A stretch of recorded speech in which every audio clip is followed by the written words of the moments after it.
And if you ever had to work on the front end for the email, then you probably know how it can sometimes feel like front end for the email design feels like the upside down world to the rest of the web.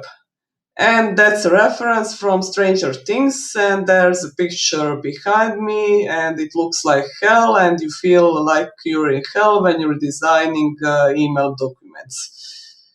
Well, that being said, I'll cover some important topics, and I hope it will save you some nerves when you're designing the email templates. Let's start with web fonts. They can be quite buggy in the context of emails, and they are mostly unsupported. You can see what email clients are supported by clicking on the Can I email. And as you can see, most of the web clients won't support them. My advice to you is if your client insists on using web fonts, use them. They will work maybe in macOS or iOS.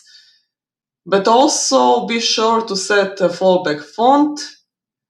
And the fallback font would be one of the safe, boring fonts. And it's the usual. Arial, Tahoma, Verdana, Times New Roman.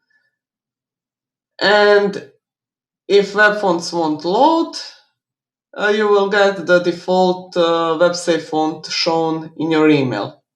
Next up is document structure of your email.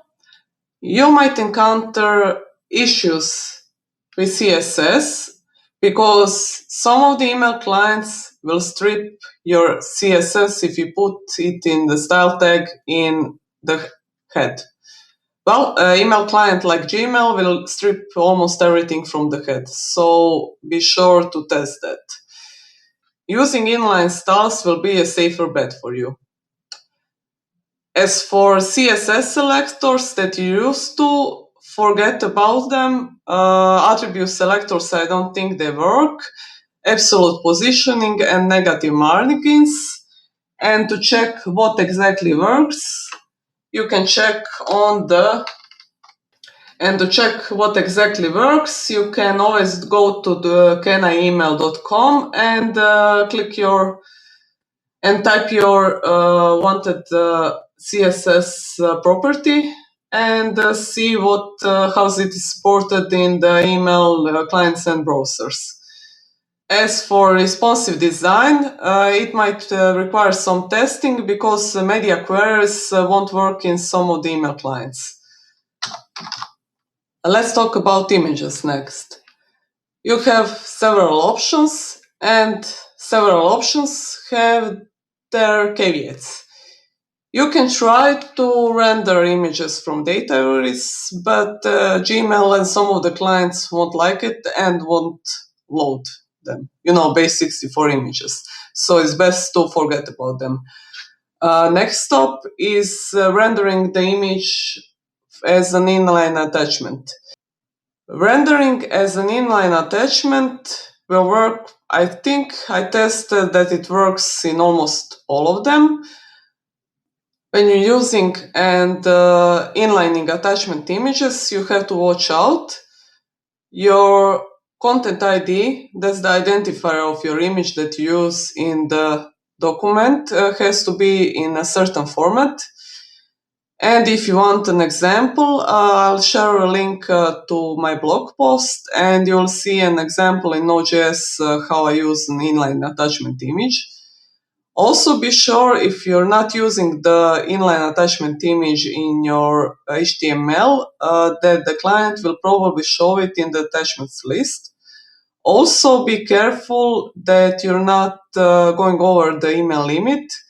It's most of the time 25 megabytes, but I think if you're using AWS SES, it's around 10 megabytes. And yes, it will work in offline mode, but more bandwidth will be used, hence more cost introduced.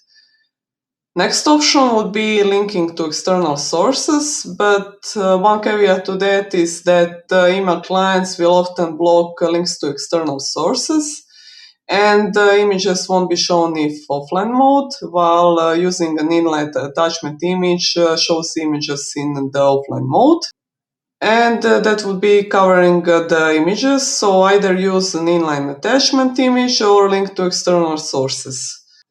So to conclude, I wish you good luck, that you don't spend so much nerves on the designing of email templates, and don't do that if you don't have to. Use maybe Mandrill, MailChimp, or whatever suits your needs. I had to use some custom approach because I needed more customization.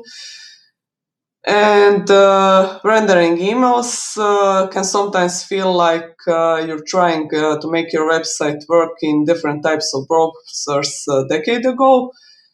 And it's definitely a challenge, but you can use tools like Litmus to preview your emails in various email clients, which can save you a lot of headaches. And also about Litmus, I noticed some bug in Litmus that it doesn't render images for an iOS client, while the actual rendering works in iOS. So I think it may be some kind of timing rendering issue. Otherwise, Litmus is perfect for testing emails. And as I said, good luck, and subscribe to my channel if you like the content.